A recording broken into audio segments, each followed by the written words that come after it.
Hi అండి, మా వాళ్ళు ఇక దసరా పండుగ ఎన్నడో ఉంది. దసరా పండుగ ఇప్పుడు రాలేదు.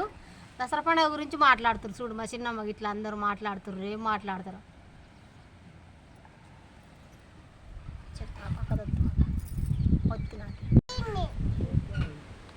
వచ్చినా ఎలా పని పోలేదు, అందరం ఇంటికాడనే ఉన్నాము. మా వర్షాలు బాగా పడుతున్నాయి. అక్కడ దేశాన కూడా పని లేదు. లచ్చమ్మకు నాకు మనవరాలు వచ్చింది. మంచిగా దసరాకు అంబాయి చేసుకోవాలి, మంచిగా పండుగ చేసుకోవాలి, మంచిగా బతుకమ్మ వేసుకోవాలి, మంచిగా హ్యాపీగా ఉండాలి. దసరా పండుగ మంచిగా ఇప్పటి నుంచి మంచిగా చీరలు తెచ్చుకొని మంచిగా ఆన్లైన్ లో చీరలు తెచ్చుకొని హ్యాపీగా చేసుకోవాలి బతుకమ్మ. రేవంత్ రెడ్డి రెండు చీరలు ఇస్తాడు దసరా పండుగకు.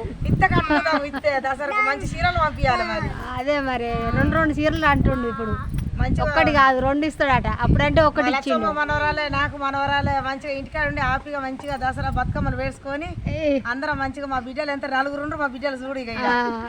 నలుగురు పెద్ద ఆమె, ఇవే మా పెద్దరాలు, పెద్ద పెద్ద సుకునమ్మ. ఇగో మా సుకునమ్మ పెద్ద ఆమె, మా వదిన మా పెద్దది నీవే. ఈమెకై తిప్పుతా. మా బుచ్చమ్మ మా నడిపావి, మా బుచ్చమ్మ కూడా ఉంది. ఎప్పుడు లేదు మా దంటకు, ఈసారి ఉన్నది దంటకు. ఈడ ఎన్నడూ ఉండదు, ఎప్పుడు దేశాన్ని. కర్నూలు ఇచ్చిపెట్టి వచ్చింది. ఎట్నో కర్నూలు బాగానే వదిలిపెట్టినావా అమ్మ? అలా పోతావా? పోవా? ఎందుకు? ఇక్కడనే ఉంటా, ఇంటికనే. ఏనాడన్నా బతుకమ్మ వేసినావు ఒకనాడన్నా? పేరువలే అక్కడ కూలింగుంట కాడ వేసిన. అక్కడ ఉన్న కర్మారకాయ ఉన్నప్పుడు వేసుకునేది. ఇక్కడ బతుకమ్మ వేరువలే. ఇప్పుడు వేరుతావు మరి? పెట్టాలి బతుకమ్మ వేరితేనే మంచిది. ఈసారి పూల చెట్లు బాగా పెట్టినా నేను కూడా. రేవంత్ రెడ్డి చీరలు ఇస్తే మంచిగా కట్టుకొని బతుకమ్మ మంచిగా వేసుకొని మంచిగా చుట్టకమ్మ ఆడతాం. నువ్వేం చేస్తావు? వాళ్ళందరూ చెప్తున్నారు, నువ్వు చెప్తలేవు ఏం సంగతి? వేరుస్తా, ప్రతి సంవత్సరం వేరుస్తా బతుకమ్మ. నేను బతుకమ్మ వేర్చుకుంటుంటే నాకు మనశ్శాంతి పట్టదు. అంతేనా? బతుకమ్మ వేర్చుకుంటేనే మంచిగా ఉంటుంది. గౌరమ్మ తీస్తేనే నాకు ఎంతో సంతోషం. చీరలు ఎప్పుడు వేసుకుంటారు మరి? రేవంత్ రెడ్డి ఇస్తుండు కదా చీరలు.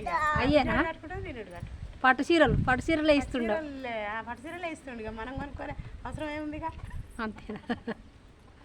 అవును, మనం కొనుక్కోకునే పట్టు చీరలే ఇస్తుండలే. మంచిగానే ఉన్నాయి, చూసిన నేను కూడా. కేసీఆర్ ఇప్పుడు రేవంత్ రెడ్డి ఇస్తే కేసీఆర్ ఎందుకు వెళ్ళేది? ఇచ్చగా అమ్మా ఇచ్చిండు కానీ మామూలు చీరలు ఇచ్చిండు కేసీఆర్. మామూలు చీరలు ఇస్తే బతుకమ్మ వేసుకోవద్దా కట్టుకొని? ఇప్పుడు కేసీఆర్ ఇస్తే మంచిగా ఓ 1000 రూపాయలు చీర పంపిస్తాడో మరి ఎట్లా పంపిస్తాడో మంచిగా కట్టుకొని బతుకమ్మలు పెడతారు ఊరు మొత్తం. ఇక మంచి చీరలు పంపి అని చెప్పి మంచి చీరలు పంపి అని ఫోన్ చేస్తా నేను. రేవంత్ రెడ్డికి ఫోన్ చేస్తా నేను. ఫోన్ చేసి మంచి చీరలు పంపి అని చెప్తాను. బతుకమ్మ వేరుస్తా. ఏం చేస్తా? మనవరాలు అనుకున్నా, మనవరాలు వచ్చింది.